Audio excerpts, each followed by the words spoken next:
Di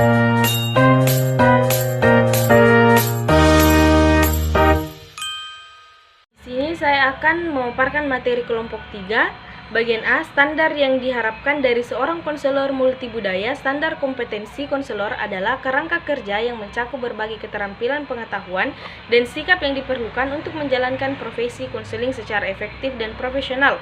Dalam konteks multibudaya, kompetensi ini menjadi semakin penting, mengingat keberagaman latar belakang budaya yang dihadapi oleh konselor dalam praktik mereka. Beberapa aspek penting yang termasuk dalam pembahasan ini adalah yang pertama, penguasaan.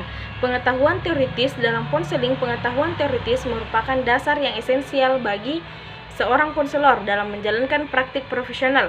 Konselor perlu memahami berbagai teori konseling serta pendekatan yang sesuai agar dapat memilih dan menerapkan metode yang efektif berdasarkan kebutuhan klien. Selain itu, pemahaman mengenai perkembangan manusia, psikologi sosial, dan dinamika kelompok juga menjadi aspek penting dalam praktik konseling. Yang kedua, keterampilan intervensi dalam konseling. Keterampilan intervensi merupakan seperangkat teknik yang digunakan konselor untuk membantu klien dalam menyelesaikan permasalahan serta mencapai tujuan yang diharapkan. Keterampilan ini mencakup kemampuan dalam membangun hubungan yang didasarkan pada kepercayaan, mendengarkan secara aktif, serta memberikan umpan balik yang bersifat konstruktif. Yang ketiga, pemahaman mengenai konflik budaya dan konseling multikultural. Pemahaman terhadap budaya merupakan salah satu kompetensi utama yang harus dimiliki dalam praktek konseling multikultural. Konselor dituntut untuk memiliki kesadaran yang mendalam terhadap berbagai nilai, norma, serta praktik budaya yang berbeda.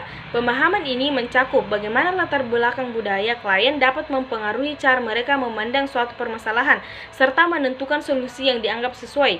Yang keempat, keterampilan komunikasi yang baik. Keterampilan komunikasi yang efektif merupakan aspek fundamental dalam praktik konseling, terutama dalam konteks multikultural.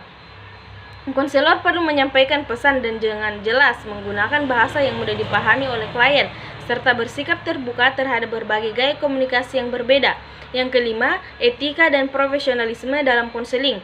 Etika profesional merupakan aspek fundamental dalam praktik konseling yang berfungsi sebagai pedoman bagi konselor dalam menjalankan tugasnya. Seorang konselor wajib mematuhi kode etik yang berlaku, termasuk menghormati hak serta martabat klien dalam setiap proses konseling. Bagian B, etika profesional dalam konseling multibudaya. Etika berkaitan dengan pandangan atau keyakinan yang dimiliki oleh individu atau kelompok dalam menentukan apakah suatu tindakan dianggap benar atau salah, serta baik atau buruk. Etika berupa peraturan atau kode tertulis yang dibuat secara sistematis berdasarkan prinsip-prinsip moral yang ada dan bila diperlukan dapat digunakan sebagai alat untuk mengukur segala macam tindakan yang pada umumnya secara logis dianggap menyimpang dari nilai-nilai etika. Ada beberapa tingkah laku tidak etis yang paling sering terjadi dalam konseling. Yang pertama, pelanggaran kepercayaan. Yang kedua, melakukan kesalahan atau kelalaian dalam proses konseling. Yang ketiga, mengikuti atau mengaku memiliki keahlian tertentu padahal tidak memilikinya. Yang keempat, memaksakan pandangan atau nilai-nilai pribadi konselor kepada klien. Yang kelima, membuat klien atau konseling menjadi terlalu bergantung pada konselor. Yang keenam, terlibat dalam hubungan seksual pada konseling.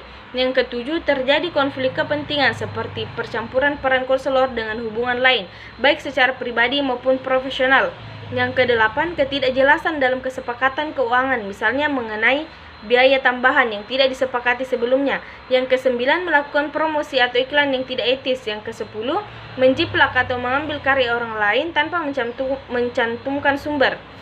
Bagian C, menganalisis bagaimana konselor multibudaya dapat memenuhi standar yang diharapkan. Konselor multibudaya memenuhi standar melalui pengembangan kesadaran diri budaya yang mencakup pemahaman terhadap nilai, bias, dan latar belakang sendiri, serta mengadopsi pengetahuan dan keterampilan multikultural. Ini melibatkan kemampuan untuk berempati secara budaya, menyesuaikan teknik konseling, menghargai perbedaan klien, dan secara berkelanjutan melakukan evaluasi profesional.